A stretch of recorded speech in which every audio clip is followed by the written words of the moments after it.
Praise Lord. നിങ്ങളെ എല്ലാവരെയും blessed മോർണിംഗിലേക്ക് യേശുക്രിസ്തുവിൻ്റെ നാമത്തിൽ സ്വാഗതം ചെയ്യുന്നു.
പ്രിയരെ, അനുഗ്രഹിക്കപ്പെട്ട ഒരു പ്രഭാതം കൂടെ നമ്മുടെ ജീവിതത്തിൽ അനുവദിച്ചിട്ടുള്ള വലിയവനായ ദൈവത്തെ നമുക്ക് ഒരുമിച്ച് ചേർന്ന് നന്ദി പറയാം. എത്ര പറയും, ഞാൻ നിന്നതല്ല, എൻ്റെ ദൈവം എന്നെ നിർത്തിയതാണ്. ഒന്നുകൂടെ പറഞ്ഞു കഴിഞ്ഞാൽ 2024 ഡിസംബർ മാസം 7-ാം തീയതി വരെയും എന്നെയും എൻ്റെ കുടുംബത്തെയും കണ്ണിലെ കൃഷ്ണമണി പോലെ സൂക്ഷിക്കുകയും വിടുവിക്കുകയും ചെയ്ത വലിയവനായ ദൈവത്തിന് നന്ദി പറഞ്ഞുകൊണ്ട് ഈ പ്രഭാത ചിന്തയിലേക്ക് നമുക്ക് ഒരുമിച്ച് അടുത്തു വരാം. നിങ്ങൾ അസാധ്യതകളുടെ നടുവിൽ നിൽക്കുന്നവരാണ്.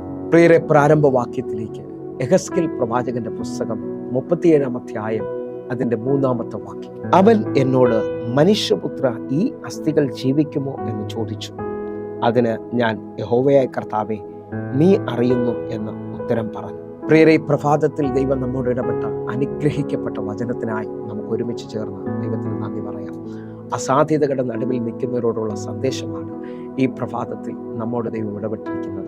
ഈ വചനത്തെ നിങ്ങൾ ശ്രദ്ധിക്കാമെങ്കിൽ ഇത് ആ പ്രവാചകനെ ദൈവം കൊണ്ടൊന്ന് അസ്ഥിത്താഴ്വരയിൽ നിർത്തിക്കൊണ്ട് പ്രവാചകനോട് ദൈവം ചോദിക്കുകയാണ്, ഈ അസ്ഥികൾ ജീവിക്കുമോ? ഈ പ്രഭാതത്തിലും പല മേഖലകളിലും വലിയ ചോദ്യചിഹ്നങ്ങളോടെ ഇനി എങ്ങനെയെന്നുള്ള ചോദ്യത്തിൽ അസാധ്യതകളുടെ നടുവിൽ നിൽക്കുന്ന അനേകർ എന്നെ ശ്രദ്ധിക്കുന്നുണ്ട്. ഞാൻ അവരോട് ആത്മാവിൽ വിളിച്ചു പറയുന്നു, നിങ്ങൾ പ്രാർത്ഥനയോടെ ഈ സന്ദേശം കേൾക്കുക. പ്രവാചകൻ ഇത് അസ്ഥിത്താഴ്വരയിൽ നിർത്തിയിട്ട് ദൈവം ചോദിക്കുകയാണ്, ഈ അസ്ഥികൾ ജീവിക്കുമോ? കാണുന്ന മണ്ഡലത്തിൽ ആ അസ്ഥികൾ ഒരിക്കലും ജീവിക്കുവാൻ ചാൻസ് ഇല്ല. കാരണം അതിൻ്റെ 1-2 വാക്യങ്ങൾ നമ്മൾ വായിക്കാൻ പോവുകയാണ്. യഹോവയുടെ കൈ എൻ്റെ മേൽ വന്നു, യഹോവയുടെ ആത്മാവ് എന്നെ പുറപ്പെടുവിച്ച് താഴ്വരയുടെ നടുവിൽ നിർത്തി, അത് അസ്ഥികൾ കൊണ്ട് നിറഞ്ഞിരുന്നു. 2-ാമത്തെ വാക്യം. അവൻ എന്നെ അവയുടെ ഇടയിൽ കൂടി ചുറ്റി ചുറ്റി നടക്കുമാറാക്കി. അവ താഴ്വരയുടെ പരപ്പിൽ എത്രയും അധികമായിരുന്നു, അവ ഏറ്റവും ഉണങ്ങിയിരുന്നു. ഇതാ പ്രവാചകനെ അസ്ഥിത്താഴ്വരയിൽ ദൈവം കൊണ്ട് നിർത്തുകയാണ്.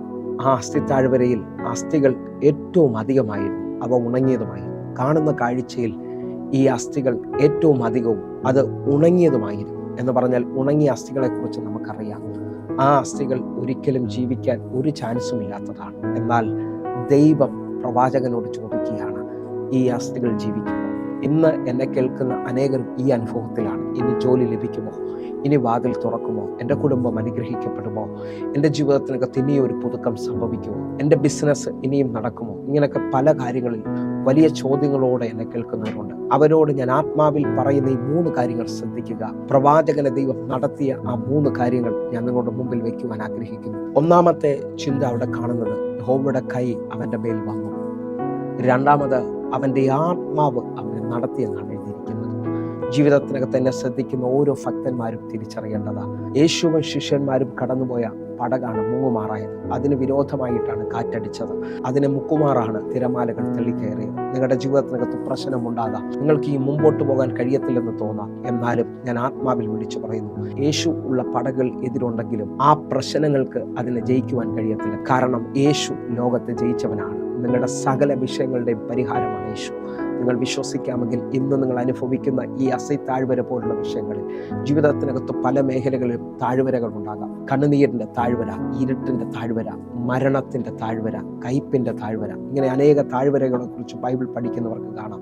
ഞാൻ ആത്മാവിൽ വിളിച്ചു പറയുന്നു, ഇങ്ങനെ ഒരു താഴ്വരയിലാണ് നിങ്ങൾ നിൽക്കുന്നതെങ്കിൽ ഈ താഴ്വരയുടെ നടുവിൽ എൻ്റെ കർത്താവ് നിങ്ങളെ എഴുന്നേൽപ്പിക്കാൻ പോകുകയാണ്. ഈ താഴ്വരയുടെ നടുവിൽ നിങ്ങൾക്ക് വേണ്ടി എൻ്റെ ദൈവം ഒരു അത്ഭുതം ചെയ്യാൻ പോകുകയാണ്. നിങ്ങൾ വിശ്വസിക്കുന്നവരാണെങ്കിൽ ഇതാ പ്രവാചകന്റെ മേൽ ദൈവത്തിന്റെ കരം വന്നു, അവനെ ദൈവത്തിന്റെ ആത്മാവ് നടത്തിയെന്നാണ് കാണുന്നത്. ഈ രണ്ട് മേഖലകളും ഞാനും നിങ്ങൾ ശ്രദ്ധിക്കുമ്പോൾ ഒരു വലിയ ആഴം മനസ്സിലാക്കണം. ദൈവം കൂടെയുള്ള ദൈവത്തിന്റെ ആത്മാവ് നടത്തുന്നവൻ ഒരിക്കലും പരാജിതനല്ല. അവന്റെ താഴ്വരയിൽ അവന് വേണ്ടി ദൈവം വലിയ വാതിലുകൾ തുറക്കും.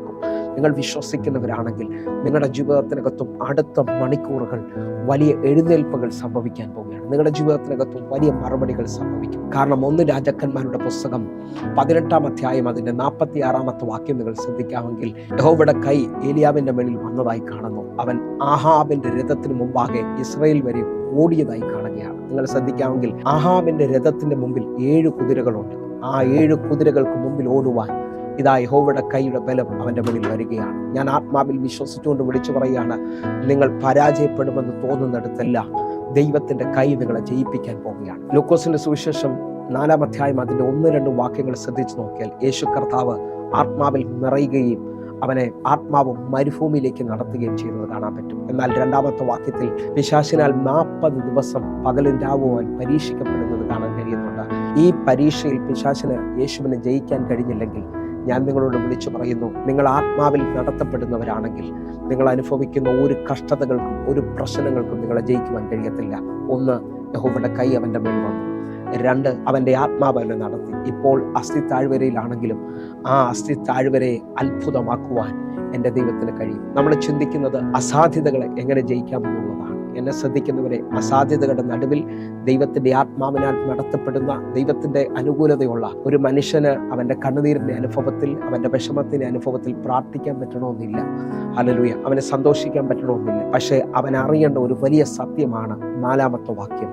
അവന്റെ ഉള്ളിൽ ദൈവവചനം വെളിപ്പെടുക, അവൻ ദൈവവചനത്തെ സംസാരിക്കുക എന്നുള്ളതാണ്. യെഹെസ്കേൽ പ്രവചനം 37-ാം അധ്യായം അതിന്റെ 4-ാമത്തെ വാക്യം. അവൻ എന്നോട് കൽപ്പിച്ചത്, നീ അസ്ഥികളെ കുറിച്ച് പ്രവചിച്ച് അവയോട് പറയേണ്ടത്, ഉണങ്ങിയ അസ്ഥികളെ യഹോവയുടെ വചനം കേൾക്കുവിൻ. നിങ്ങളുടെ ജീവിതത്തിൽ നിങ്ങൾ അനുഭവിക്കുന്ന എല്ലാ പ്രശ്നങ്ങളെയും പ്രതികൂലങ്ങളെയും നിങ്ങൾക്ക് ജയിക്കണമെങ്കിൽ നിങ്ങൾ ഈ വചനം കേൾക്കാൻ തയ്യാറാകണം, വചനം പറയാൻ തയ്യാറാകണം. നിങ്ങൾ വിശ്വസിക്കുന്നവരാണെങ്കിൽ ഇന്നു മുതൽ, ഈ പ്രഭാതം മുതൽ തീരുമാനമെടുക്കണം. ഞാൻ യഹോവയുടെ വചനം കേൾക്കും, ഞാൻ യഹോവയുടെ വചനം പറയും. എൻ്റെ ജീവിതത്തിനകത്ത് പ്രശ്നങ്ങളില്ലാഞ്ഞിട്ടല്ല, എല്ലാ ദിവസവും അനവധി പ്രതികൂലങ്ങളും പ്രശ്നങ്ങളും ഞാൻ കാണാറുണ്ട്. പക്ഷെ അതിനെല്ലാം ദൈവത്തിൻ്റെ വചനത്തിൻ്റെ കേൾവിയിലാണ് ഞാൻ ജയിക്കുന്നത്. നിങ്ങൾ തീരുമാനമെടുക്കാമെങ്കിൽ ഈ പ്രഭാതം മുതൽ ദൈവത്തിൻ്റെ വചനത്തിൻ്റെ കേൾവിയിൽ ദൈവവചനം നിങ്ങൾ വിശ്വാസത്തിൽ പറയുമ്പോൾ നിങ്ങളുടെ മുമ്പിൽ നിൽക്കുന്ന മന മാറാൻ പോവുകയാണ്. നിങ്ങളുടെ ജീവിതത്തിനകത്ത് അസാധ്യതകൾ സാധ്യമാകാൻ പോവുകയാണ്. വിശ്വസിച്ചുകൊണ്ട് ഏറ്റെടുത്താട്ടെ. നിങ്ങൾ ആ സാധ്യതകളെ ജയിക്കുവാൻ പോകുന്നു. നമുക്കൊരുമിച്ച് കണ്ണുകൾ അടയ്ക്കാം. ഞങ്ങളെ സ്നേഹിക്കുന്ന ഞങ്ങളുടെ നല്ല ദൈവമേ, പൂർണ്ണ ഹൃദയത്തോടെ എന്നെ കാണുന്ന, എന്നെ കേൾക്കുന്ന ഓരോ മക്കൾക്കുമായി ഞാൻ പ്രാർത്ഥിക്കുന്നു. ഇവർ ഇന്ന് ദൈവത്തിൻ്റെ അനുകൂലത കാണട്ടെ. ഇവർ ദൈവവചനത്താൽ ഈ താഴ്വരകളെ ജയിച്ചതുപോലെ അത്ഭുതമായി ഒരു വിടുതൽ ഇവർ കാണട്ടെ. യേശുവിൻ നാമത്തിൽ ഞാൻ പ്രാർത്ഥിക്കുന്നു. കേൾക്കണം പിതാവേ. ആമേൻ, ആമേൻ. പ്രിയരെ, ഈ പ്രഭാത സന്ദേശം നിങ്ങൾക്ക് അനുഗ്രഹമാകുന്നുവെങ്കിൽ നമ്മുടെ യൂട്യൂബ് ചാനൽ സബ്സ്ക്രൈബ് ചെയ്യുകയും ഫേസ്ബുക്കിലേക്ക് നിങ്ങൾ ജോയിൻ ചെയ്യുകയും ചെയ്യണമെന്ന് ഓർപ്പിക്കുന്നു. അതേപോലെ തന്നെ എല്ലാ ദിവസവും വൈകിട്ട് ഇന്ത്യൻ സമയം 6 മണിക്ക് നമുക്ക് സൂമിൽ ആരാധനയുണ്ട്. നിങ്ങളെ ഞാൻ ക്ഷണിക്കുകയാണ്, നിങ്ങൾ കടന്നു വരണമെന്ന് ഓർപ്പിക്കുന്നു. ദൈവത്തിൻ്റെ വലിയ അനുകൂലതകൾ നിങ്ങൾ കാണും. കർത്താവിൻ്റെ വലിയ കരം നിങ്ങളെ അനുഗ്രഹിക്കട്ടെ. എങ്കിൽ അടുത്ത ദിവസം കാണുമ്പോഴേയും സ്വർഗത്തിലെ ദൈവം നിങ്ങളെ കാക്കുമാറാകട്ടെ. God bless you. ആമേൻ.